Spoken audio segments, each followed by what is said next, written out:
Bab 111. Memasuki tahap akhir, 2. Sekarang setelah semua orang hadir, upacara pembagian dapat dimulai. Semua pesaing akan menyimpan nomor yang mereka miliki selama penyisihan. Guru Anda seharusnya sudah memberitahu Anda bagaimana tahap terakhir akan berlangsung. Jadi lelaki tua ini akan langsung ke poin utama. Sekarang, pengundian lot bisa dimulai. Setiap orang akan berada dalam satu grup.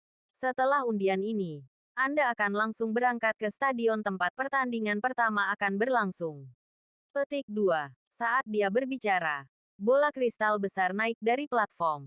Bola kristal ini setidaknya berdiameter 1 meter.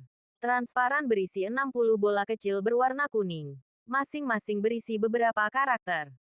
Bola kristal tersebut dikelilingi oleh 6 pilar kristal di udara. Dengan karakter 1, 2, 3, 4, 5 dan 6 di atasnya. Tanpa satu gerakan pun yang dapat dilihat dari sesepuh itu, bola kecil berwarna kunyit di bola kristal mulai bergerak, dan segera mengikuti. Satu bola kecil demi satu mulai bergerak dengan kecepatan membuat mereka sulit untuk dilacak dengan mata telanjang, sebelum tepatnya jatuh ke dalam 6 pilar kristal ini. Jelas, karena mereka agak berjauhan, karakter pada bola pada dasarnya tidak dapat dilihat. Tetapi kecuali dari Keyer, semua pesaing di aula bisnis resmi ini terbuka lebar, mencoba menemukan nomor mereka sendiri di kristal ini. Pilar. Dengan cepat, semua 60 bola kecil memasuki pilar kristal. Tepatnya ada 10 bola di dalam masing-masing dari 6 pilar. Penatua di atas panggung mulai berbicara dengan suara yang membosankan. Saya adalah pemimpin aula kuil prajurit. Anda bisa memanggil saya Met Warrior Ren Wokuang. Pengundian surat suara akan dilakukan di lantai 2 gedung.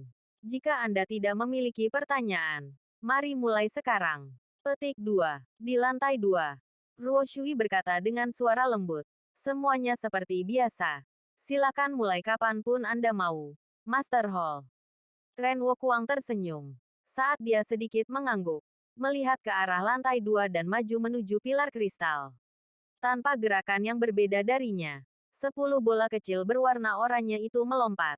Secara mengejutkan menyelaraskan dan membentuk barisan yang melayang di hadapannya. Tahap terakhir. Grup pertama. Pertandingan Anda akan berlangsung di Stadion Ksatria Stadion Besar Aliansi. Kelompok pertama akan terdiri dari Ksatria Tanda Pagar 1, Prajurit Tanda Pagar 2, Prajurit Tanda Pagar 67. Petik 2. Mendengar Ksatria Tanda Pagar 1. Tatapan Long Hao Chen langsung diarahkan ke Yang Wenzhou. Kelompok pertama jelas adalah Yang Wenzhou. Dia berharap bisa berada di grup yang sama dengannya. Tapi sayangnya, ternyata tidak seperti ini.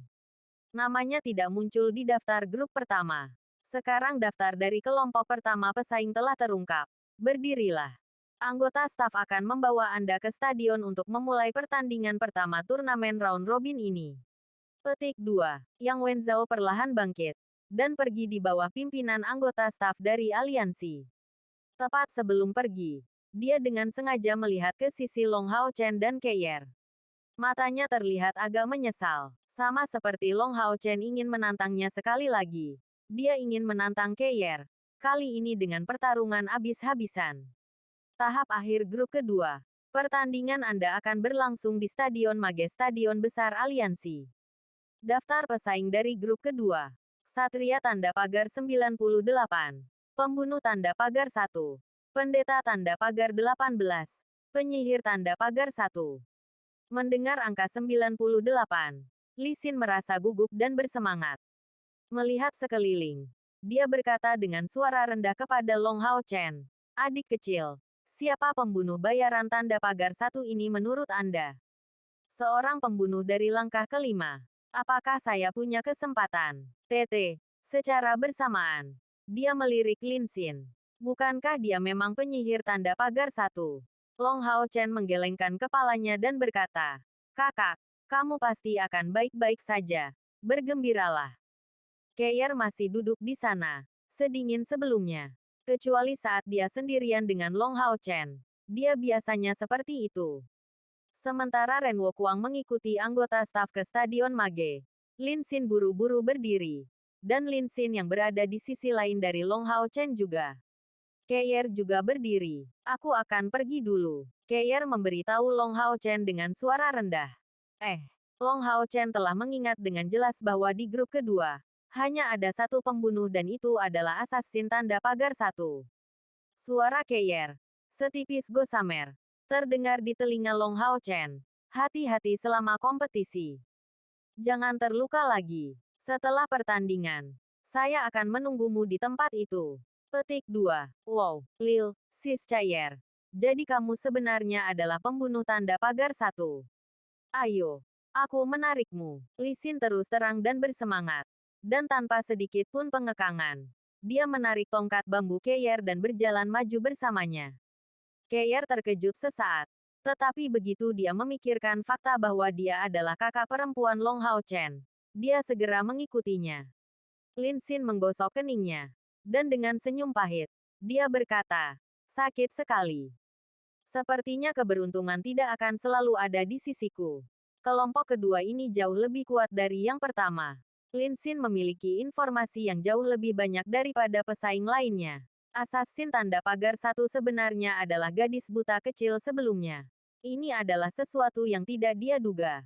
Kabarnya, assassin dari langkah kelima ini telah menantang 11 kompetitor lainnya secara bersamaan selama kualifikasi sebelumnya. Namun pada akhirnya, tidak ada yang berani melawannya. Kekuatan macam apa itu? Ada juga pendeta tanda pagar 18 ini, yang menjadi peringkat pertama kualifikasinya. Saat hati Lin Xin terasa suram, Long Hao Chen juga melihat kepala botak berkilau di hadapannya berdiri. Perawakan yang tinggi dan kuat ini membuatnya terlihat sama sekali tidak seperti pendeta, karena dia mengambil langkah besar. Mayoritas pesaing sangat bersukacita atas berita duka ini, karena tanpa diragukan lagi, pembantaian akan terjadi di antara anggota kelompok kedua ini. Assassin tanda pagar 1. Mage tanda pagar 1. Orang nomor 1 dari 2 dari 6 kuil agung berada dalam kelompok yang sama, dan yang lainnya juga tidak lemah. Orang yang paling senang adalah orang-orang dari kuil assassin. Tak satu pun dari mereka berada di grup yang sama dengan Keir. Jadi suasana hati mereka saat ini cukup mudah ditebak. Tahap terakhir. Grup ketiga. Pertandingan Anda akan berlangsung di Stadion Prajurit Stadion Besar Aliansi. Terdiri dari para pesaing sebagai berikut. Summoner tanda pagar 1. Mage tanda pagar 2. Knight tanda pagar 97. Warrior tanda pagar 23. Assassin tanda pagar 13. Assassin tanda pagar 16. Assassin tanda pagar 18. Assassin tanda pagar 24. Di antara 10 pemuda ini, tak terduga ada 4 pembunuh. Selain itu, yang lainnya juga tidak lemah. Pesaing pertama milik kuil spiritual misterius ini, dan juga pesaing kedua dari kuil mage. Keempat pembunuh bayaran itu berdiri, segera menuju ke arah anggota staf. Tetapi wajah mereka yang telah dipenuhi dengan kegembiraan beberapa saat sebelumnya langsung menjadi pemandangan yang jelek untuk dilihat. Benar, mereka tidak termasuk dalam kelompok Keir. Tapi siapa yang mereka lihat? Bukankah dia benar-benar pemuda yang duduk bersama dengan kakak perempuan tanda pagar 1? Meskipun kuil assassin dan kuil ksatria menutup informasi mereka, para pembunuh yang berhasil masuk 10 besar ini semuanya adalah elit di antara pemuda kuil assassin dan semuanya secara alami menerima bimbingan dari seorang master yang kuat. Samar-samar mereka telah mendengar tentang berita yang mengguncang kedua kuil selama beberapa hari terakhir ini. Justru karena kakak perempuan tanda pagar 1 ini pergi untuk menyerang pesaing tertentu yang datang dari kuil ksatria.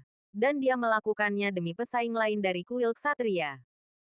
Tanpa diragukan lagi, justru ksatria tanda pagar 97 ini yang berdiri di depan mata mereka. Melihat Long Hao Chen dan wajah tampannya yang bisa digambarkan sebagai pemandangan yang menakjubkan, pembunuh bayaran ini mempertahankan tebakan mereka. Hati mereka melolong dalam kesedihan. Karena mereka tahu bahwa jika mereka menang melawan ksatria tanda pagar 97 ini, dan melukainya dalam prosesnya. Bukan. Long Hao Chen secara alami tidak tahu apa yang dipikirkan para pembunuh ini. Saat dia berjalan ke depan menuju anggota staf, dia mengamati beberapa pesaing wanita. Yang paling dia perhatikan adalah 2 gadis. Yang kecil dan lembut tampak seperti dia bahkan lebih kecil darinya. Dan memiliki penampilan yang sangat lemah. Ketika dia sesekali melirik pesaing wanita yang lebih tua ini, dia tampak agak malu-malu. Yang dia kenakan adalah gaun penyihir berwarna biru yang eksotis. Gadis lainnya jauh lebih tinggi. Tingginya melebihi 1,7 meter dan rambut hitamnya membentuk twin tail yang rapi dan lincah. Dengan penampilannya yang indah, dia tampak ramping dan menyenangkan. Namun, di punggungnya ada perisai besar. Karena perisai ini bahkan lebih tinggi darinya, dia hanya bisa meletakkannya di punggungnya, secara horizontal. Selain puncak perisai ini, kedua sisinya melengkung, hampir berbentuk bilah. Kedua kurva ini bertemu satu sama lain, mengambil bentuk jarum tajam. Dari penampilannya, perisai ini seperti pedang tajam yang sangat besar. Tempat paling tebal dari perisai ini secara menakutkan memiliki lebar sekitar 1 kaki, dengan 9 paku di sekelilingnya. Ruang luar benar-benar kosong, dan penggunaannya misterius.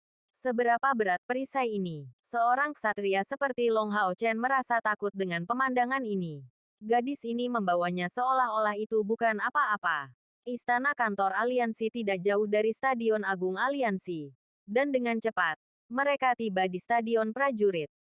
Pengundian-undian terus dilakukan, menentukan kelompok yang tersisa untuk kompetisi. Pertandingan itu akan berlangsung selama 9 hari di setiap grup, dengan 5 pertandingan setiap hari. 10 pesaing akan bertarung melawan orang yang berbeda di setiap hari kompetisi. Peringkat itu akan tergantung pada jumlah kemenangan. Setelah yang pertama dan kedua ditentukan, peringkat ketiga juga dapat memiliki kesempatan untuk memasuki turnamen round robin melawan mereka yang termasuk dalam 16 besar. Karena ini adalah turnamen round robin, pengundian surat suara tidak begitu penting. Dan setelah menyelesaikannya, pertarungan pertama tahap final akan segera berlangsung. Pertandingan seleksi perburuan setan bahkan lebih dingin selama tahap akhir daripada kompetisi. Sudah jauh lebih sedikit orang yang duduk di peron, hanya 6 orang. Namun, para pesaing tidak tahu bahwa ke-6 orang ini berasal dari 6 kuil agung, dan bertugas mengawasi jalannya kompetisi. Sebelum secara resmi dimulai, kelompok 10 Long Hao Chen menerima daftar lain. Di atasnya, tidak ada nomor, hanya nama. Dan lawan pertama Long Hao Chen adalah anggota kuil assassin, bernama Xing Xuan. Nama ini terdengar sangat feminin, tetapi kenyataannya, itu adalah pemuda kecil dengan penampilan yang menyedihkan.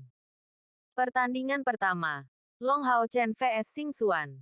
Pertandingan mungkin dimulai. Semua wasit adalah pembangkit tenaga listrik di langkah ke-7.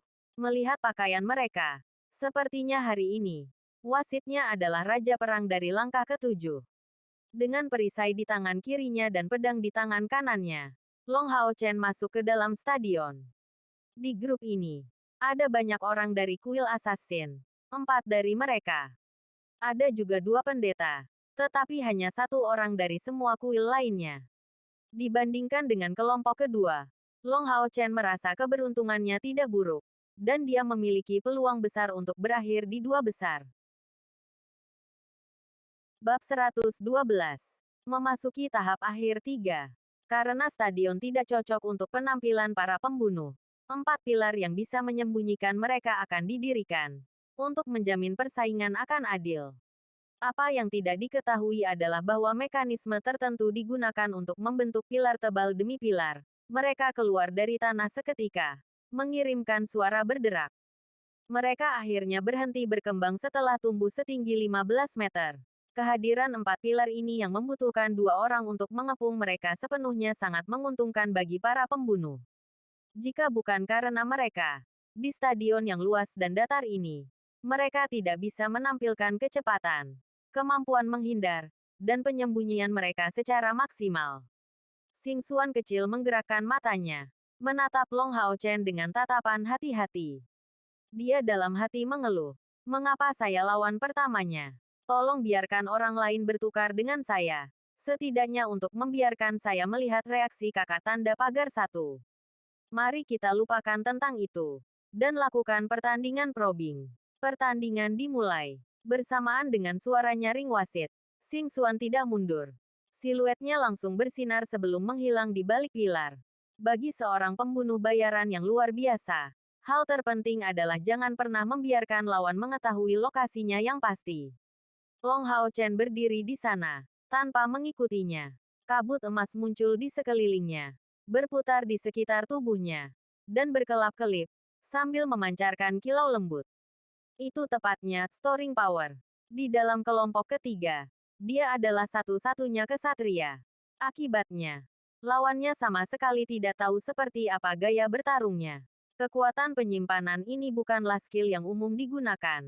Jadi bahkan di dalam kuil ksatria, banyak orang tidak mengetahuinya. Apalagi orang yang datang dari kuil lain. Kecuali penyihir yang membawa tanda pagar dua dan prajurit wanita yang membawa perisai besar. Orang lain bingung. Tidak mengerti apa yang Long Hao Chen lakukan. Pada saat Long Hao Chen menggunakan Storing Power, dia pindah sampai batas tertentu. Radiant Shield di tangan kirinya menutupi dadanya sementara Light Sword di tangan kanannya condong sejajar dengan tanah. Dengan satu kaki ke depan dan yang kedua ke belakang, dia mengambil posisi yang akan memberinya waktu reaksi terbaik. Xing Xuan tersembunyi di balik pilar. Setelah cepat pindah, dia melihat gerakan Long Hao Chen. Dia tidak mengenali skill Storing Power, tapi persepsi assassin sangat tinggi. Dia bisa dengan jelas merasakan bahwa Long Hao Chen menjadi semakin berbahaya dengan kecepatan yang mencengangkan. Tentu saja, kemampuan yang dia gunakan adalah salah satu yang lebih kuat semakin lama bertahan. Sangat tidak mungkin bagi orang lemah untuk bisa memasuki tahap akhir. Xing Xuan segera mengalihkan pikirannya dari kakak perempuan tanda pagar satu, dan segera menanggapi menggunakan naluri bertarungnya. Saat sosoknya berbinar, dia sudah melompat ke langit. Tiba di sebelah pilar yang terletak di sisi kiri punggung Long Hao Chen. Saat dia melompat, selaput yang terbuat dari kulit muncul di kedua lengannya. Ini adalah equipment khusus milik assassin, yang disebut defensive wing yang memungkinkannya meluncur dalam jarak dekat. Itu juga bisa digunakan untuk menangkis serangan lawan, dan merupakan salah satu peralatan favorit yang digunakan oleh pembunuh di bawah langkah ke-6. Menahan nafas. Keterampilan ini adalah kursus wajib bagi para pembunuh. Xing Xuan saat ini hanya seperti daun pohon, dan tidak mengeluarkan suara saat dia jatuh ke tanah. Dia mendekati Long Hao Chen dari belakang, tidak hanya dengan cepat, tetapi juga tanpa menyebabkan getaran sedikit pun di udara. Long Hao Chen telah mempertahankan postur pertahanan aslinya selama ini, saat dia menggunakan Storing Power. Kabut berwarna kuning keemasan yang mengelilinginya sepertinya menjadi semakin menakutkan. Xing Xuan sangat cepat. Dalam sekejap mata, dia sudah berada di punggung Long Hao Chen, hendak menyerang. Dua belati hitam pekat muncul. Satu di masing-masing tangannya. Tangan kirinya mengarah langsung ke punggung Long Hao Chen, sementara tangan kanannya mengarah ke lehernya. Secara alami, jika Long Hao Chen tidak bereaksi, dia tidak akan benar-benar membunuhnya. Bagaimanapun, itu adalah pertandingan, bukan pertarungan hidup atau mati. Dalam sepersekian detik, saat Xing Xuan hendak menyerang, Long Hao Chen bergerak. Dia dengan cepat melangkah setengah langkah ke depan dengan kaki kanannya, hanya setengah langkah, dan segera, bahunya berkedip saat dia berbalik ke sisi kirinya. Sementara itu, kaki kanannya berfungsi sebagai tumpuan bagi tubuhnya untuk dengan cepat berbalik, menghadap Xing Xuan yang sebelumnya berada di punggungnya. Sapuan Xing Xuan secara alami tidak berpengaruh, dan belatinya yang menusuk ke punggung Long Hao Chen kebetulan menyentuh baju besinya, menghasilkan percikan di atasnya, tanpa mengenai tubuhnya. Shield Charge pusat gravitasi Long Hao Chen tidak goyah sedikit pun saat dia mengeluarkan skill ini. Radiant Shield hanya berkilauan dengan intens, saat lingkaran cahaya yang kaya langsung meluas ke depan, berubah menjadi perisai besar dengan ketinggian 2 meter, langsung menabrak Xing Xuan. Langkah kelima, dalam sepersekian detik, Xing Xuan menemukan tingkat kultivasi Long Hao Chen melalui kekuatan hebat Shield Charge-nya. Hanya ada satu penjelasan, bahwa Long Hao Chen berada di langkah kelima. Dia tidak bisa memikirkan hal lain, karena tubuhnya langsung meringkuk, memancarkan energi spiritual saat kedua belati melesat ke depan dengan kecepatan cahaya, langsung menusuk Radiant Shield. Dengan suara peng, Xing Xuan dikirim terbang. Karena kultivasi Long Hao Chen telah secara resmi menerobos batas langkah kelima. Seal Charge ini yang terbuat dari energi spiritual cair bukanlah sesuatu yang dapat diblokir Xing Xuan. Bahkan tanpa penambahan efek storing power. Tubuhnya terlempar seperti korban ledakan. Tapi seorang pembunuh juga memiliki beberapa kelebihan. Dalam waktu singkat, setelah menjadi korban dari serangan intens ini, Xing Xuan mengambil kesempatan untuk melompat menjauh, memanfaatkan dorongan yang mencengangkan. Setidaknya, dia tidak mengalami cedera berat. Asal keterampilan ksatria langkah kelima, Long Hao Chen tidak berhenti sampai di situ. Secepat angin dan panas seperti api, seluruh tubuhnya meluncurkan asal, muncul seperti sambaran petir, dan langsung mengarah ke lawannya. Pedang yang terbuat dari cahaya memenuhi atmosfer. Itu adalah ujung cahaya keemasan yang diluncurkan. Light Rush. Pada saat ini, Xing Xuan tidak memiliki dukungan apapun di tengah udara. Lebih jauh menambahkan fakta bahwa seluruh tubuhnya menjadi mati rasa karena serangan itu. Bagaimana serangan ini bisa mudah dihindari? Jika dia terkena Lighton dari ksatria langkah kelima Long Hao Chen, pertandingan pasti akan berakhir dengan kekalahannya. Tingkat pelatihan Xing Xuan luar biasa. Bahkan jika dibandingkan dengan semua talenta muda lainnya. Dan fakta bahwa ia berhasil melewati babak penyisihan membuktikan fakta bahwa ia sama sekali tidak lemah. Dalam situasi yang tidak menguntungkan seperti itu, dia mengulurkan tangan kirinya, mengulurkan sayap pertahanannya. Mengandalkan kemampuan defleksi cepat, sayap pertahanannya. Ia menghindari bahaya sedikit, menghindari Lighton, Long Hao Chen. Tepat setelah kedua kakinya mendarat di tanah, dia langsung menghilang di balik pilar batu. Wajah Long Hao Chen tampak tiba-tiba tercengang. Tetapi dia tidak segera mengejar dan menyerang. Kakinya berhenti. Dengan gerakan yang sama seperti sebelumnya, dia menggunakan sekali lagi storing power. Melihat penampilannya yang tenang dan acuh tak acuh, jelas bahwa dia sama sekali tidak khawatir. Tersembunyi di balik pilar, Xing Xuan mengambil seteguk besar setelah seteguk udara. Pantas saja dia bisa menjadi sahabat kakak perempuan tanda pagar satu. Dia adalah pembangkit tenaga listrik dari langkah kelima. Pada langkah yang sama, para pembunuh yang bertemu ksatria sebagai lawan mereka sudah dirugikan. Belum lagi kasus di mana ada celah antara tingkat kultivasi mereka. Dia sangat beruntung selama bentrokan tatap muka ini. Dan meskipun lawannya tampak fokus pada penyimpanan, dia sama sekali tidak terkejut dengan serangannya. Saya tidak bisa melawannya secara langsung. Tetapi dalam pertarungan perubahan haluan, saya mungkin memiliki peluang tipis. Berpikir ini, Xing Xuan tidak keluar. Saya tidak akan mengambil inisiatif untuk menyerang Anda. Bahkan jika energi spiritual yang Anda kumpulkan bersama-sama tumbuh semakin kuat, apa gunanya jika Anda tidak dapat menemukan lokasi saya? Berpikir sampai titik ini, Xing Xuan berbalik ke arah yang berlawanan. Berdiri, tanpa rasa malu di tempat yang sama, tanpa bergerak sedikit pun. Long Hao Chen tampaknya tidak sedikit pun khawatir karena tidak dapat menemukan lokasi lawannya. Tidak hanya dia mempertahankan kekuatan menyimpan, dia juga menutup kedua matanya, sedikit demi sedikit. Seluruh stadion segera tenggelam dalam keheningan. Namun, wasit tidak menghentikan pertarungan semacam ini untuk dilanjutkan. Sebagai raja perang dari langkah ketujuh, dia secara alami memahami skill storing power. Setelah Long Hao Chen akan menyia-nyiakan seluruh energi spiritual internalnya, jika dia tidak segera meluncurkan serangan, energi spiritualnya secara alami akan tersebar, dan dapat mengakibatkan dia kalah dalam pertandingan ini. Wasit ini tenggelam dalam pikirannya, bertanya-tanya apa yang Long Hao Chen rencanakan. Apa yang tidak dia mengerti adalah alasan mengapa Long Hao Chen berdiri tak bergerak dan terus menyimpan kekuatan. Apa gunanya bertindak seperti ini? Xing Xuan yang tersembunyi selama ini mengamati tindakan Long Hao Chen. Semakin dia mengawasinya, semakin dia merasa tidak berdaya. Seluruh tubuh Long Hao Chen sudah berkilauan dalam warna emas karena storing power.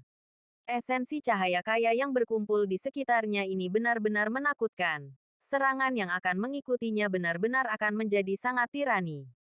Xing Xuan tidak memilih pilihan lain. Dia hanya bisa menyembunyikan dirinya. terus menggunakan skill pembunuh menahan nafas karena dia tidak berani bergerak sedikit pun. Selain itu, melihat mata tertutup Long Hao Chen, dan memikirkan kembali tentang serangan tirani Keir sebelumnya, dia bahkan tidak berani membayangkan kekuatan serangan yang masuk. Sama seperti itu, waktu terus berlalu, menit demi menit, detik demi detik. Daya penyimpanan Long Hao Chen terus berlanjut dan sudah berlangsung 2 menit. Pada saat ini, Long Hao Chen akhirnya memulai langkah selanjutnya. Tubuhnya dikelilingi oleh kabut tebal yang menyebar. Dia mengangkat pedang cahaya di tangannya. Semburan cahaya putih menyala keluar dari pedangnya. Dan dalam waktu satu tarikan nafas, pedang cahaya miliknya telah berubah menjadi warna pijar. Pedang suci, karena konsentrasi besar energi spiritual yang dikumpulkan oleh menyimpan kekuatan, pada saat dia menggunakan pedang suci, energi yang disimpan sepertinya sudah berkurang secara drastis. Tatapan Long Hao Chen melesat ke arah pilar. Sepertinya dia sedang melihat targetnya melalui itu. Masih tersembunyi.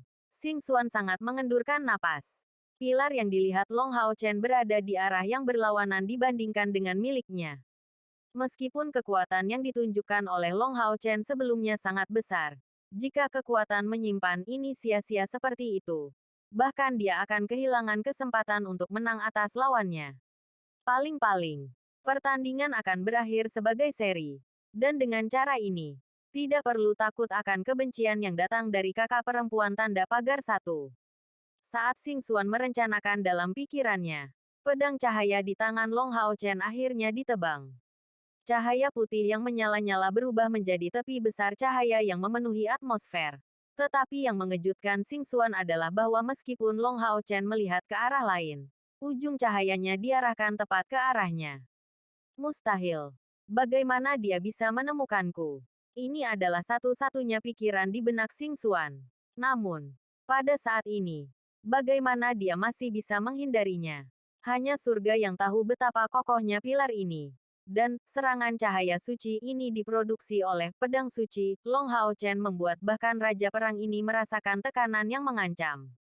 Jangankan Xing Xuan, tekanan semacam ini bahkan memengaruhi pikiran bawah sadar Raja Perang, meninggalkan seutas benang ketakutan. Kedua kaki mengerahkan kekuatan untuk bergerak maju, ke arah pilar batu. Saat Xing Xuan menabrak, mencoba menghindari serangan Long Hao Chen. Namun, pada saat ini, mata Long Hao Chen tiba-tiba berkedip dengan sinar merah. Terbang ke arah Xing Xuan.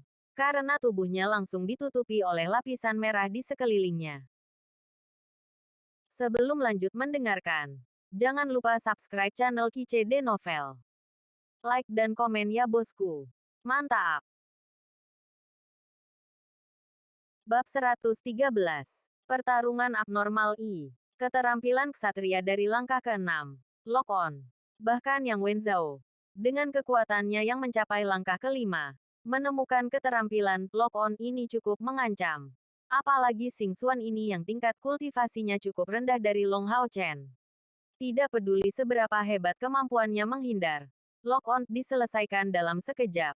Dan Holy Sword Strike langsung memutar udara, bertujuan untuk menyerangnya saat Long Hao Chen mengejarnya. Untuk assassin, yang paling ditakuti adalah skill lock-on, yang digunakan oleh Knight. Saat seorang assassin berlatih ke langkah ke-6, mendapatkan kemungkinan untuk mempelajari skill invisibility, dia masih akan dilawan oleh skill lock-on. Petik 2. Namun, seperti lock-on, berwarna merah ini muncul dengan cepat, juga menghilang dengan cepat. Setelah sekejap berkedip, lampu merah ini menghilang. Karena Xing Xuan terus terbang menjauh, serangan cahaya suci tidak memiliki target untuk dijangkau, dan hanya bisa tersebar di tanah. Bang! Kotoran kuning tiba-tiba menjadi cerah, membuat pemandangan yang menakjubkan muncul di mata para pesaing lainnya. Di tanah, jurang besar setinggi 15 meter dan 10 meter besar muncul, dan semua tanah kuning di sekitarnya berubah menjadi coklat, jelas dari efek dari serangan panas berelemen cahaya. Aura intens dari atribut cahaya dengan cepat melonjak keluar dari tanah. Saat kedua kaki Xing Xuan menyentuh tanah, matanya berbinar dengan tatapan bingung yang tak terhingga. Dalam sepersekian detik, dia merasa seolah-olah dia telah naik ke surga. Melihat sekeliling. Begitu dia melihat jurang yang sangat besar ini, pakaiannya mulai basah oleh keringat dingin. Jika serangan tirani seperti itu mengenai tubuhnya, dia takut bahkan tidak akan ada tulang yang tersisa darinya. Tanpa ragu-ragu sedikit pun, Long Hao Chen telah secara sukarela melepaskan lock-on, sehingga serangan ini tidak akan benar-benar jatuh ke tubuhnya. Benar-benar ketakutan dan sangat gugup. Dia membiarkan kata-kata ini meleset. Aku mengakui kekalahanku. Terima kasih karena telah bersikap lunak. Kakak laki-laki. Seperti yang diharapkan. Dia mengakui Long Hao Chen tapi sebutan ini benar-benar mencengangkannya. Laki-laki kakak perempuan. Apa pria kakak perempuan? Petik 2. Victor. Long Hao Chen. Wasit mengumumkan Long Hao Chen sebagai pemenang pertandingan ini. Saat ia mengirimkan tatapan heran kepadanya. Pembangkit tenaga listrik dari langkah ketujuh ini tidak tahu kemampuan apa yang Long Hao Chen andalkan untuk menemukan lokasi Xingxuan. Tentu saja. Apa yang tidak mereka ketahui adalah bahwa kapasitas mental Long Hao Chen benar-benar berbeda dari orang biasa, yang tidak akan dapat segera menemukan seorang pembunuh menggunakan menahan nafas. Sebelumnya, ketika Xingxuan menghindari dan menyembunyikan dirinya darinya, Long Hao Chen mengandalkan persepsinya yang kuat dan kapasitas mental untuk mengikuti gerakan Xingxuan. Dia menutup kedua matanya untuk fokus menggunakan kapasitas mentalnya untuk menentukan posisi akuratnya. Itu untuk alasan yang sama bahwa dia dengan tenang menggunakan storing power. Satria langkah kelima. Ini sudah cukup untuk membuat semua pesaing lain dari grup ketiga ini waspada. Mereka dengan jelas melihat bahwa Long Hao Chen tidak melepaskan tunggangannya sama sekali. Jika ksatria tingkat kelima ini juga memiliki tunggangan yang kuat, kekuatannya pasti akan setinggi menara yang sangat besar. Yang paling suram adalah beberapa pembunuh ini.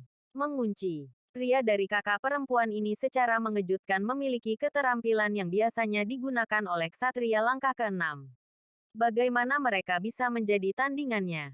Tanpa ragu-ragu sedikit pun. Yang bisa mereka bidik hanyalah kemungkinan menjadi yang kedua dari grup ini. Pada saat Long Hao Chen memperoleh kemenangan dari pertandingan pertama ini, persaingan kelompok kedua juga sangat sengit dan berlangsung dengan sengit. Pertandingan kedua. Lin Xin, Sima Xian. Kamu boleh naik ke atas panggung. Lin Xin sama sekali tidak mengenal pendeta botak ini. Dan dia berjalan ke stadion sambil menatap lawannya. Ini adalah gaun pendeta. Tapi pria ini sangat kuat. Bukankah tubuh pendeta seharusnya sangat lemah? Dengan penuh keraguan, Lin Xin menuju ke stadion. Sima Xian sama sekali tidak gugup. Kata takut tidak ada dalam kosakata pendeta botak ini. Meraih tongkatnya yang tebal, dia berjalan maju dengan langkah besar menuju ke stadion. Wasit dengan tenang berkata, karena pendeta tidak pandai menyerang, selama pendeta berhasil bertahan selama 10 menit, pertandingan akan dianggap sebagai kemenangannya. Pertandingan mungkin dimulai. Petik 2. Hal terpenting bagi seorang pendeta dalam pertarungan tim sebenarnya adalah kemampuannya untuk menyembuhkan dan mendukung. Dan sebagai hasilnya, pertarungan murni sama sekali tidak adil bagi seorang pendeta. Jadi, seleksi perburuan setan merancang aturan ini. Menghadapi Sima Xian, Lin Xin menunjukkan senyumnya yang paling tampan. Halo saudara Sima. Aku adalah penyihir dengan nomor 1 dan juga orang yang menempati peringkat pertama penyisihan. Izinkan saya memberi Anda sedikit nasihat. Akan lebih baik jika Anda menyerah sekarang. Jika saya melukai Anda, bukankah itu akan memengaruhi pesaing Anda yang lain? Petik 2. Penyihir secara publik dikenal sebagai yang paling kuat di antara 6 kuil dalam hal kekuatan ofensif. Pendeta yang paling lemah melawan adalah pembunuh, dan kemudian penyihir. Lin Xin memberitahu Sima Xian bahwa serangannya sangat kuat dan dia tidak punya cara untuk menahannya. Jadi, yang terbaik baginya untuk menghindari kehilangan muka adalah menyerah. Jika itu adalah pendeta lain yang akan menghadapi penyihir peringkat pertama dari penyisihan, dia mungkin akan benar-benar terintimidasi. Tapi apakah seperti itu untuk Sima Xian? Orang ini adalah seorang pendeta, tetapi yang ada hanya kekerasan dalam pikirannya. Menyerah pantatku. Aku yang hebat juga menjadi yang pertama di preliminary prize. Saya datang. Saat dia berbicara, Sima Xian mengambil langkah besar ke depan. langsung menyerang ke arah Lin Xin. Tongkat berwarna gelap dengan permata berwarna emas samar di atasnya tiba-tiba bersinar, menyebarkan cahaya suci yang kaya ke sekeliling, tepat untuk para pendeta. Orang ini benar-benar tongkat kayu. Lin Xin menghela nafas saat dia mengangkat tangan kanannya, membuat kristal awan api yang berfungsi sebagai stafnya segera muncul di tangannya. Atribut api segera diperkuat di sekelilingnya. Esensi api yang kental memenuhi udara yang mengelilingi seluruh tubuhnya dengan warna merah tipis. Melihat pemandangan ini, tanpa perlu menyebutkan bahwa Li Xin terkejut. Bahkan Keir mengerutkan alisnya saat dia merasakan intensitas esensi api yang memenuhi udara di sekitar mereka. Kristal awan api diarahkan ke depan, membuat perisai yang sangat besar muncul di depan Lin Xin. Ini adalah skill Fire Shield dari langkah kedua. Tetapi digunakan oleh Lin Xin. Fire Shield ini panjangnya 1 kaki. Dan lebarnya setengah kaki. Tubuhnya seluruhnya ada di belakangnya. Membuat atmosfer seluruh stadion berkobar. Sima Xian juga menggigil. Tapi itu tidak mempengaruhi serbuannya. Dengan teriakan, staf di tangannya langsung menabrak Fire Shield. Apakah ini seorang pendeta? Lin Xin membuka matanya lebar-lebar. Dan semua pesaing lain dari kelompok kedua melakukan hal yang sama. Dengan suara puff, Fire Shield bergoyang dengan keras. Dan retakan yang tak terhitung jumlahnya muncul di tempat di mana tongkat itu bertabrakan.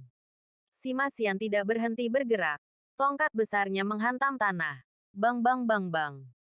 Serangkaian pukulan berulang kali terjadi di Fire Shield, api tersebar ke segala arah. Dan Fire Shield tidak tahan lagi dengan serangan itu. Reaksi langsung Lin Xin adalah mengutuknya secara diam-diam. Sial, sekali lagi menaikkan kristal awan apinya. Dia tidak menghilangkan mantra lain. Api yang kaya mekar darinya. Itu adalah Repelling Ring of Fire. Sama seperti Fire Shield miliknya, Repelling Ring of Fire ini setidaknya 2 kali lebih besar dari yang biasanya. Tapi pada saat ini, permata di tongkat Sima Xian menjadi cerah, menciptakan cincin bergetar putih. Menyerang dengan keras Repelling Fire Ring. Ketukan suci, Repelling Ring of Fire, dan Secret Knock bertemu satu sama lain. Tongkat sihir Sima Xian tersapu. Bang, perisai api telah dibubarkan. Lin Xin adalah mage dari langkah kelima. Jika dibandingkan dengan Sima Xian yang hanya berada di langkah keempat, terdapat jurang pemisah yang cukup besar antara kedua belah pihak. Secara khusus, kendali Lin Xin atas elemen api sangat tangguh. Dalam sekejap Fire Shield dibubarkan. Fire Shield lain segera muncul. Dan Repelling Fire Ring lainnya dilepaskan. Yang ini memukul Sima Xian, mendorongnya kembali. Apakah ada kesalahan? Bukankah orang ini lebih dekat dengan seorang pejuang? Seorang prajurit yang mengenakan pakaian pendeta. Lin Xin benar-benar tidak bisa berkata-kata. Menggumamkan syair mantra lain. Dia menembakkan bola api berwarna emas kemerahan. Saat semua orang berpikir bahwa dia akan menyerang, bola api berwarna emas kemerahan ini terbagi menjadi lebih banyak bola api kecil, mengarah ke 6 arah di sekitarnya. Elemen murni perisai api, biarkan aku melihat bagaimana kamu akan menerobos ini. Lin Xin berteriak dengan marah. Sima Xian dengan jijik menggerakkan mulutnya. Elemen murni perisai api pantatku. Aku akan mematahkannya dengan cara yang sama. Tepat setelah berbicara, dia berteriak. Sebelum menyerang sekali lagi. Mengangkat tongkat sihir di tangannya. Dia memusatkan banyak kekuatan. Bersamaan dengan itu, palu suci yang sangat besar dengan ganas menghantam perisai api elemen murni miliknya. Untuk sesaat, di stadion, cahaya berwarna merah api dan cahaya berwarna emas secara bersamaan muncul. Energi spiritual terkonsentrasi tanpa henti melonjak di medan perang. Kakak Li Xin, bagaimana mungkin aku tidak bisa memahami apa yang ku dengar?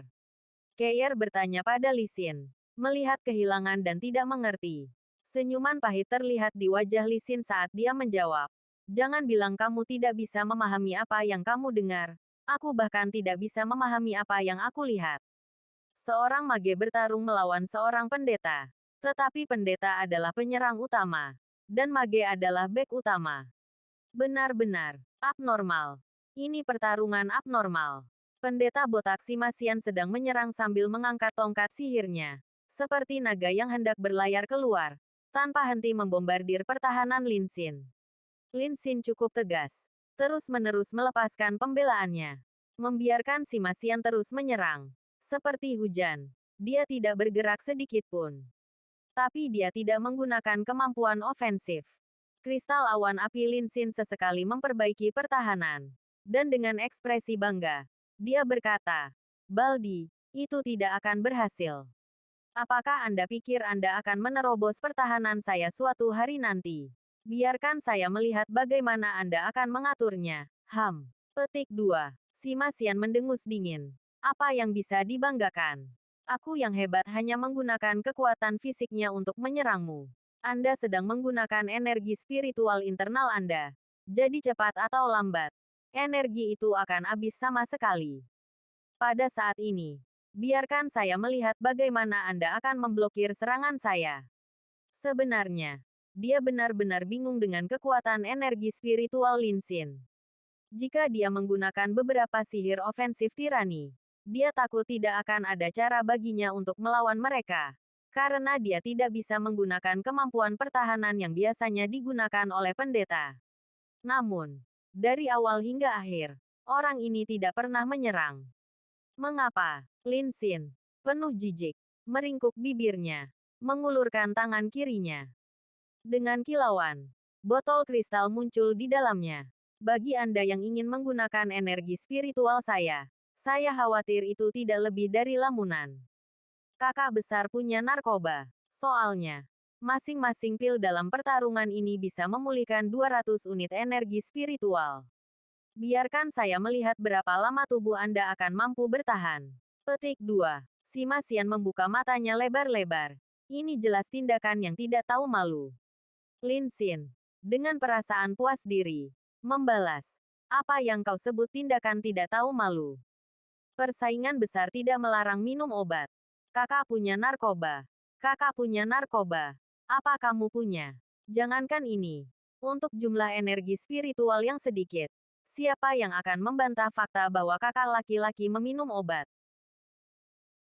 Bab 114. Pertarungan abnormal 2. Kristal awan api di tangannya semakin menambah fakta bahwa dia memiliki energi spiritual cair, membuat sihir pertahanan tingkat rendah menjadi beberapa kali lebih efektif ketika digunakan olehnya.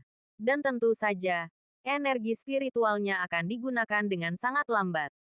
Benar-benar tidak mudah bagi si Masian untuk menerobos pertahanannya. Berhenti. Saat ini juga, wasit berseru dengan suara nyaring, membuat kedua orang tersebut menemui jalan buntu. Pertandingan sudah berakhir. Victor. Si Masian. Lin Xin dengan panik memprotes. Bagaimana dia bisa menang? Wasit, pernahkah Anda melihat bahwa dia tidak berhasil menembus pertahanan saya? Petik 2. Wasit menatapnya dengan tidak senang. Dan menjawab, "Apakah Anda pendeta atau pendeta?" 10 menit. Apa kamu tidak tahu? Kalian berdua orang abnormal. Cepat turun. Petik 2. Kick. Lin Xin akhirnya ingat bahwa lawannya adalah seorang pendeta, bukan seorang pejuang. Batas 10 menit telah selesai. Dia hanya bertahan sedangkan lawannya adalah penyerang. Si Masian langsung bereaksi. Tanpa menahan. Dia tertawa terbahak-bahak. "Wahaha. Dasar bodoh. Kakak adalah pendeta." Saat dia berjalan ke samping, si Masian meniru sikap dan ucapan Lin Xin, mencondongkan pantatnya yang kokoh. "Kakak punya narkoba. Kakak besar punya narkoba." 8 orang lainnya di tempat istirahat tidak tahu apakah harus tertawa atau menangis. Dasar badut. Apa yang paling tidak mereka pahami adalah fakta bahwa Lin Xin tidak menggunakan mantra ofensif selama ini. Hanya Lin Xin yang tahu tentang itu. Dia ingat kata-kata Yehua, bahwa Lin Xin ini kemungkinan besar tidak dapat menyerang.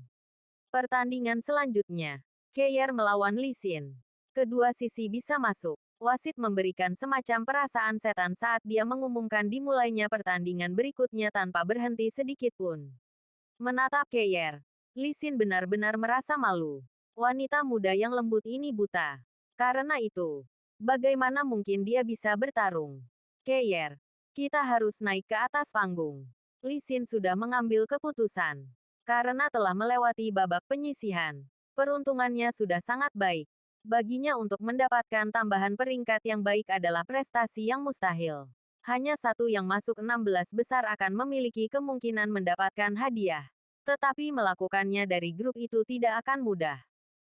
Karena begini, dia hanya akan membiarkannya menjadi air dari punggung bebek dan melupakannya. Dia juga menjelaskan kepada adik laki-lakinya. Berpikir tentang ini, dia menarik tongkat bambu Keyer dan membawanya ke stadion. Kedua belah pihak berdiri tegak. Dan pada saat wasit hendak mengumumkan peninggian pilar untuk memungkinkan para pembunuh menunjukkan kekuatan mereka, Keyer tiba-tiba berkata, "Tidak perlu, saya mengakui pertandingan ini." Deng, Li Xin langsung tercengang. "Adik Keyer, kamu." Keyer dengan tenang menggelengkan kepalanya, menatap Li Xin. Tongkat bambu di tangannya menghantam tanah saat dia meninggalkannya tanpa pemberitahuan. Li Xin bergegas mengikutinya. Ya, itu adalah hal yang baik untuk menang tanpa perlawanan. Tapi melihat Keyer yang mengambil langkah agak goyah, dia merasa sangat tidak mau. Adik perempuan Keyer, Li Xin meraih tangannya. "Kamu tidak perlu menyerah. Toh aku tidak punya cara untuk masuk 16 besar."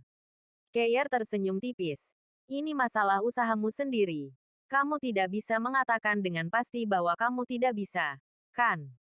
Karena dua pertandingan terakhir dari grup kedua berakhir secara tidak normal. Pertarungan abnormal lainnya juga akan terjadi di antara grup ketiga di Stadion Warrior.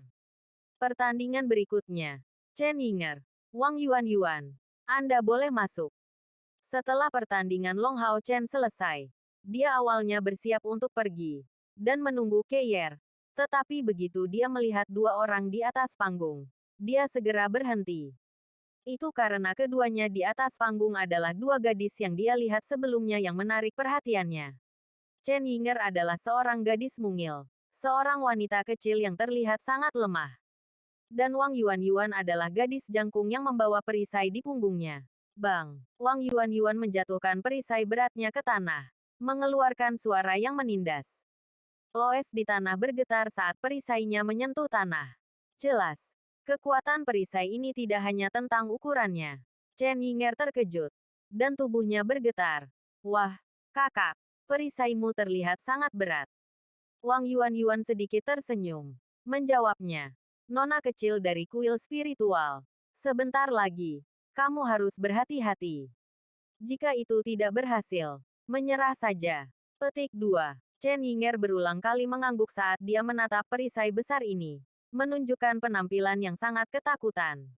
Pertandingan mungkin dimulai. Wasit menyatakan sekaligus menarik mundur. Wang Yuan membawa perisai besar di tangan kirinya, memasuki postur pertempuran.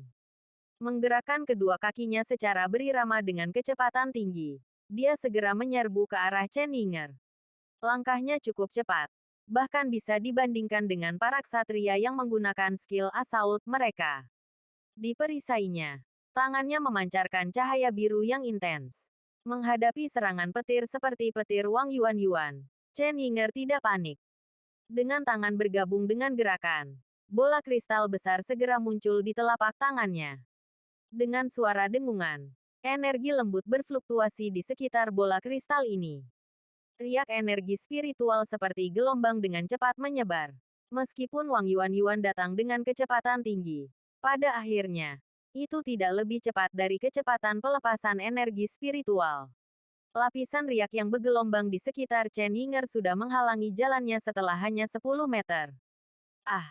Hei!" Wang Yuan berteriak dengan keras. Mengangkat perisai di tangannya, dia mengarahkan ujung tajamnya ke depan. Yang mengejutkan, dia menggerakkan tangannya dan mengangkat perisainya di atas kepalanya. Seolah-olah itu adalah kapak.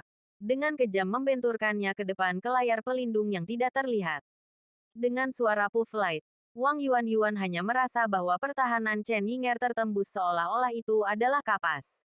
Pukulan ini tidak benar-benar dihentikan. Tetapi perasaan lembut seperti kapas mengikatnya. Dan segera, kekuatan elastis lembut dihasilkan padanya, menjatuhkan punggungnya dengan perisainya, membuatnya terus jatuh ke tanah. Bagaimana itu bisa terjadi? Mata Wang Yuan terlihat bingung. Di masa lalu, dia bertarung dengan penyihir, Tapi ini adalah pertama kalinya dia bertarung dengan summoner. Ini adalah pertama kalinya dia melihat teknik ini. Chen Yinger, yang pada pandangan pertama tampak tidak berbahaya, sebenarnya tidak semudah yang terlihat. Chen Yinger sepertinya tidak melihat Wang Yuan sama sekali. Sepasang matanya menatap lekat-lekat pada cincin besar seukuran kepala manusia, di atas bola kristalnya. Cahaya biru tipis lembut muncul dari bola kristalnya. Dan tiba-tiba, heksagram tipis berwarna biru muncul di tanah di depannya. Energi spiritualnya yang berfluktuasi di tanah dari awal hingga akhir mengeluarkan getaran yang sangat lembut. Tetapi heksagram biru tipis ini muncul seketika. Dan pada saat yang sama, wajah Chen Yinger menjadi pucat. Begitu banyak hingga tubuhnya diambang kehancuran. Segera mengikuti. Sebuah gerbang muncul dari tengah heksagram ini. Gerbang ini sangat indah. Lebar 6,5 meter. Tinggi lebih dari 13 meter. Dan begitu itu muncul dari tanah, pancaran cahaya yang tak terhitung jumlahnya tampaknya telah muncul, berputar-putar dengan penuh semangat. Berbagai tangisan binatang juga bisa didengar. Seruan serangga, teriakan burung, gonggongan anjing, desis harimau, raungan naga, dan tangisan makhluk hidup yang tak terhitung jumlahnya bergema di tengah stadion ini.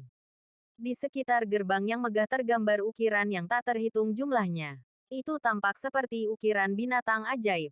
Semua makhluk ajaib ini terlihat sangat bersemangat. Hanya saja, tanpa diduga tidak ada cara untuk mengenali binatang ajaib ini. Dari sekitar gerbang, senjata berwarna biru muda muncul, memancarkan kilau hijau tua di sekelilingnya. Gerbang pemanggilan makhluk, tidak berjauhan. Wasit membiarkan ucapan ini meleset. Saat dia melihat perubahan besar yang muncul di wajah Chen Yinger. Long Hao Chen membuka lebar matanya juga. Ini adalah pertama kalinya dia melihat pemandangan yang menakjubkan, menghubungkannya dengan daftar nama sebelumnya. Kemudian, terpikir olehnya bahwa pemanggil tanda pagar satu dari kuil spiritual ada di kelompoknya. Mungkinkah sebenarnya wanita kecil ini yang tidak tampak lebih tua darinya? Jelas bahwa dia setidaknya berada di langkah kelima. Lagi pula, apa itu Creature Summoning Gate? Orang yang paling gugup tidak diragukan lagi adalah Wang Yuan ini di tengah medan perang. Tidak sedikit pun tidak sabar untuk menyerang. Dia sedikit meringkuk saat aura yang sangat kejam mulai menyebar ke seluruh tubuhnya. Sinar biru hijau yang kuat menutupi tubuhnya, termasuk perisai di tangannya. Apa yang tidak dilihat orang adalah bahwa permata besar muncul di tangan kirinya. Apa gunanya misterius itu? Tolong buka. Creature Summoning Gate. Semua makhluk hidup akan mematuhi panggilan saya. Kembali kepada saya. Rekan saya. Suara merdu Chen Yinger berdering di tengah medan perang. Dan segera, dari gerbang pemanggilan makhluk ini, sebuah cincin putih muncul. Menembakkan kilatan cahaya putih dan kemudian yang keluar dari gerbang itu adalah perisai raksasa di tangan Wang Yuan diangkat. Saat dia bersiap untuk memasukkan permata di tangannya yang lain ke salah satu dari 9 lubang perisainya. Namun, di saat berikutnya, dia menghentikan gerakan tangannya dan membuka lebar mulutnya, melihat pemandangan yang benar-benar tak terbayangkan. Bukan hanya dia, bahkan wasit dan pesaing lainnya, termasuk Long Hao Chen, memiliki reaksi yang persis sama. Semua mulut terbuka lebar, tidak berani mempercayai pemandangan di depan mata mereka. Benar, ini adalah pemandangan yang terlalu tak terbayangkan. Dari gerbang pemanggilan makhluk yang sangat besar ini, seekor binatang yang dipanggil telah muncul. Hanya saja, ada perbedaan yang terlalu besar antara tubuhnya dan ukuran gerbang pemanggilan makhluk. Panggilan itu memanggil dengan suara lembut. Siluet kecilnya yang lembut bergerak sedikit. Sepertinya hampir takut dengan suasana sekitarnya. Berbalik, itu berlari ke arah yang berlawanan. Sesampainya di hadapan Chen Yinger, ia melompat dan melompat, seolah mencari perlindungan. Tepatnya, itu adalah seekor domba kecil. Seekor domba kecil yang tingginya bahkan tidak mencapai 1 kaki pun. Penampilannya yang lembut dan wool keriting sangat indah. Sepasang mata kecil berair mengedip, sepertinya ingin minum susu. Dari wajah Chen Yinger, terlihat bahwa dia sama sekali tidak tahu apakah harus tertawa atau menangis saat dia membawanya di lengannya. Menghentakkan kakinya. Sungguh sial. Sial aku. Saya mengakui. Petik 2. Gerbang pemanggilan makhluk besar perlahan-lahan tenggelam di tanah sebelum menghilang sepenuhnya. Chen Yinger masih memegangi domba kecil ini. Dan di bawah pengawasan penuh perhatian dari Wang Yuan yang benar-benar tercengang. Pergi dengan kesal. Jelas. Dia tidak puas dengan penampilannya. Ini. Wasit tidak tahu harus berkata apa lagi. Pada saat dia melihat gerbang pemanggilan makhluk ini, dia menjadi sangat ketakutan. Di dalam kuil spiritual, hanya kaisar spiritual di langkah ke-8 panggilan atau lebih yang bisa menggunakan kemampuan sihir pemanggilan yang tangguh ini. Melalui gerbang pemanggilan makhluk, makhluk yang sangat kuat dapat dipanggil. Dan manfaat terbaiknya justru melalui gerbang pemanggilan makhluk ini. Makhluk yang dipanggil benar-benar patuh. Selama keberadaan mereka di sini, mereka akan sepenuhnya di bawah kendali summoner mereka. Bab 115. Pertarungan abnormal 3. Namun, apa yang keluar dari mantra yang begitu kuat dari 8 langkah secara tak terduga ditahan di tangan wanita muda ini? Bagaimana itu tidak bisa mencengangkan semua orang? Hasil akhirnya membuat semua orang tertawa dan menangis satu. Yang mengejutkan semua orang. Apa yang dia panggil tidak lebih dari seekor domba kecil. Tanpa ragu-ragu sedikit pun. Ini adalah pertandingan abnormal lainnya. Dan yang cukup abnormal pada saat itu. Tatapan Long Hao Chen terfokus pada Chen Yinger yang berjalan maju. Sudut mulutnya bergerak-gerak. Dia tiba-tiba berpikir bahwa sepertinya dia telah mendengar gurunya mengatakan bahwa seorang jenius muncul di kuil spiritual. Dan dia melangkah lebih jauh untuk memanggil binatang ajaib dari langkah ke-8. Seharusnya itu dia. Namun, jika dia bisa memanggil binatang ajaib dari langkah ke-8, ada apa dengan domba kecil yang baru saja dia panggil ini? Wang Yuan juga bingung. Dengan diam-diam menyimpan permata di tangannya. Dia menjauh dari stadion. Tetap bingung. Berpikir tentang Keyer. Long Hao Chen tidak tinggal lebih lama lagi. Dan berjalan menjauh dari stadion dengan kecepatan tinggi. Langsung menuju ke tempat biasanya. Karena di grup kedua, pertandingan Lin Xin dan Sima Xian berlangsung 10 menit. Ketika Long Hao Chen datang, Keyer belum datang. Akhirnya setelah tiba lebih awal darinya, Long Hao Chen santai. Dia dengan tenang berdiri di sana, menunggunya. Dia tidak pernah tahu bahwa menunggu seperti itu bisa membuat orang begitu penuh harapan. Du, deng, du. Suara cahaya keluar dari tempat yang cukup jauh. Pendengaran Long Hao Chen cukup bagus. Jadi dia segera mengenali suara yang familiar ini. Mengangkat kepalanya. Dia segera melihat Keyer datang dari sana. Bersama dengan Li Xin. Didukung oleh lengannya. Melihat Long Hao Chen di samping, Li Xin segera melambaikan tangannya yang lain. Hao Chen. Long Hao Chen mengungkapkan senyuman penuh pengertian. Sebelum berniat untuk bertemu dengan mereka. Tetapi tiba-tiba, sebuah adegan berkobar terjadi. Dari dahinya, Long Hao Chen merasa seolah-olah tungku besar yang datang dari surga membungkusnya. Detik berikutnya, otaknya benar-benar kosong. Dari kejauhan, Li Xin yang mendukung Keyer hendak berjalan. Ketika tiba-tiba, dia menemukan keheranannya bahwa dahi Long Hao Chen telah meringankan dengan cahaya ungu. Dari cahaya ungu ini, 9 cabang bisa terlihat samar-samar. Cahaya ungu ini tiba-tiba menyala. Dan seketika, Long Hao Chen menghilang tanpa dasar. Bagaimana itu bisa terjadi? Hao Chen. Li Xin dengan cemas memanggil. Dan Keyer di sisinya. Langsung merasa ada sesuatu yang tidak benar. Buru-buru bertanya. Kak Siner, apa terjadi sesuatu? Petik 2. Hao Chen. Hao Chen menghilang. Li Xin menarik lengan Keyer dan berlari menuju tempat di mana Long Hao Chen sebelumnya menghilang. Mereka bukan satu-satunya yang tercengang. Tetapi masing-masing pejalan kaki di sekitar jalan, yang terkejut dengan pemandangan seperti itu, berteriak dengan takjub. Bagaimana? Bagaimana bisa dia tiba-tiba menghilang? Li Xin bereaksi. Ekspresinya dipenuhi rasa tidak percaya. Sebagai perbandingan, Keyer cukup tenang. Meraih tangan Li Xin. Dia berkata, kakak tidak perlu khawatir. Katakan saja padaku apa yang terjadi pada akhirnya. Terlepas dari seberapa tajam kelima inderanya. Karena dia tidak bisa melihat. Yang sebelumnya bisa dia rasakan hanyalah fluktuasi fantastis energi spiritual yang menghilang dalam sekejap, sebelum Li Xin berteriak ketakutan. Li Xin dengan hati-hati menceritakan semua yang dia lihat beberapa saat yang lalu. Dan mendengar kata-katanya, wajah Keir tiba-tiba menjadi serius. Dari pengetahuannya, dia tidak tahu apa yang bisa terjadi. Kak, mari kita lakukan seperti ini. Kamu kembali dulu. Dan coba tunggu kembalinya Hao Chen. Saya akan mencari guru saya dan menanyakan tentang mata pelajaran ini. Harus ada penjelasannya. Sesuatu pasti telah terjadi. Petik 2. Oke. Tolong beritahu saya setiap kali Anda mendapat informasi. Dari jalan yang dia ambil sebelumnya. Dia sudah tahu di mana Keir tinggal. Keir terlihat tenang saat ini. Tetapi jauh di dalam. Dia tidak kurang cemas dari Li Xin. Hilangnya Long Hao Chen adalah fenomena yang terlalu aneh. Itu benar-benar melewati akal sehat. Tanpa kembali ke tempat tinggalnya. Dia bergegas menggunakan tongkat bambu birunya. Langsung menuju ke istana kantor aliansi. Setelah 10 menit, Keir akhirnya berdiri di depan Ying Suis Feng. Ying Suis Feng mengerutkan alisnya. Berdasarkan uraianmu, tampaknya orang ini diangkut oleh arai magis. Selain itu adalah transfer yang dilakukan oleh orang lain.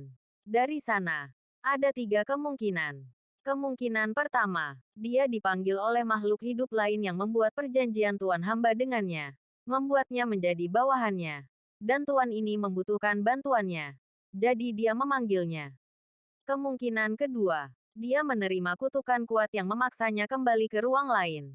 Kemungkinan ketiga, nyawa rekannya, yang dengannya dia menyelesaikan fakta sederajat, telah terancam.